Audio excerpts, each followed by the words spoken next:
Analisa tajam pensiunan Jenderal TNI, patahkan alibi penusuk Syekh Ali Jaber gila. Pelaku penusukan Syekh Ali Jaber diperiksa kejiwaannya oleh Polresta Bandar Lampung yang menggandeng Pusat Kedokteran dan Kesehatan (Pusdokes) Polri. Pihaknya juga melibatkan dokter dari Rumah Sakit Jiwa Provinsi Lampung serta psikiater Pusdokes Polri guna membantu melakukan asesmen terhadap pelaku. Hal ini lantaran orang tua pelaku mengatakan anaknya sempat jalani pengobatan di rumah sakit jiwa. Melihat isu tersebut, Sutioso memberikan analisa tajamnya terkait kasus penusukan Syekh Ali Jaber. Melansir dari akun YouTube Apa Kabar Indonesia TV, Selasa, tanggal 15 September tahun 2020, simak ulasan informasinya berikut ini.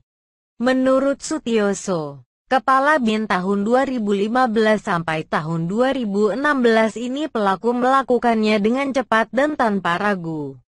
Terlihat dalam video bagaimana pelaku dengan perlahan naik ke panggung dan lari mendekati Syekh Ali Jaber. Saya tuh sudah berulang kali ya menyaksikan tayangan TV, rekaman video itu gitu ya. Jadi kesan saya begini ya, jadi pelaku itu melakukannya dengan cepat dan tanpa ragu apapun. Kelihatan sekali dia pelan naik panggung, kemudian dia lari mendekati sasaran, kata Sutioso.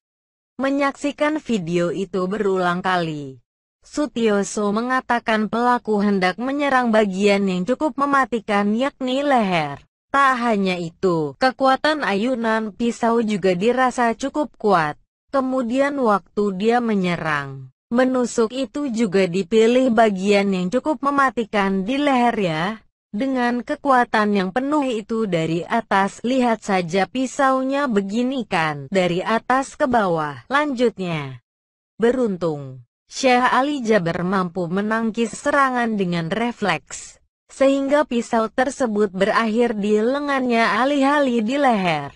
Walaupun atas perlindungan Allah ya, Syekh Ali Jaber ini bisa menangkis secara refleks dengan tangannya. Dan tangannya akhirnya luka namun tidak fatal. Itu kita lihat secara jelas ya, paparnya. Menurut Kepala BIN periode tahun 2015 sampai tahun 2016 ini, pelaku juga menentukan timing yang sangat tepat.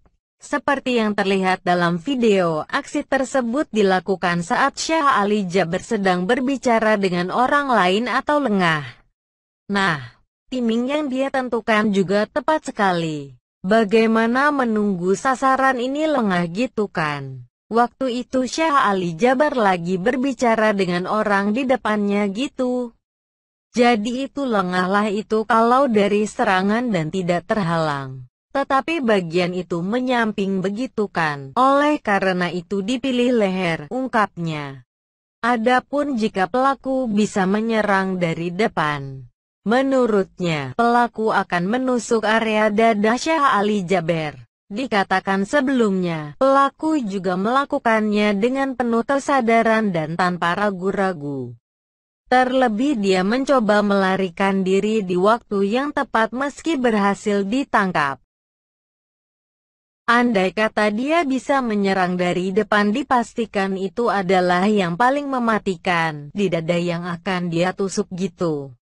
Tetapi itulah kesempatan, jadi dari itu ya ada proses di otaknya saya rasa. Karena dilakukan penuh kesadaran, tanpa ragu-ragu dan pada saat dia escape melarikan diri pun kelihatan sekali dilakukan dengan tepat. Walaupun para petugas ini sigap dan bisa menangkap dia gitu, jelas Sutioso. Meski begitu, Sutioso menegaskan jika itu semua hanya logikanya. Di mana logika bisa saja ada kesalahan ataupun kekurangan. Nah sekali lagi bahwa ini adalah logika dari saya yang lebih tahu tentu Pak Reza ya. Logika yang bisa saja salah, tandasnya. Letnan Jenderal TNI Purn. Dr. H.C. Sutioso atau Bang Yos merupakan seorang tokoh militer dan politikus Indonesia. Dia juga pernah menjabat sebagai asisten personel, asisten operasi serta wakil komandan Jenderal Kopassus pada periode tahun 1988 sampai tahun 1992. Namanya mulai mencuat kala Sutioso terpilih menjadi komandan resimen terbaik se-Indonesia saat menjabat sebagai Kepala Staf Kodam Jaya pada tahun 1994. Berkat prestasi gemilang itu, Sutioso diantarkan pada jabatan Panglima Kodam Jaya, Letnan Jenderal TNI Purn. Dr. H.C. Sutioso juga pernah menjabat sebagai Gubernur DKI Jakarta. Dia juga pernah menjabat Kepala Badan Intelijen Negara. Bang Yos dilantik Presiden Joko Widodo pada tanggal 8 Juli tahun 2015. Hingga akhirnya jabatan tersebut digantikan secara resmi oleh Budi Gunawan pada tanggal 6 September tahun 2016.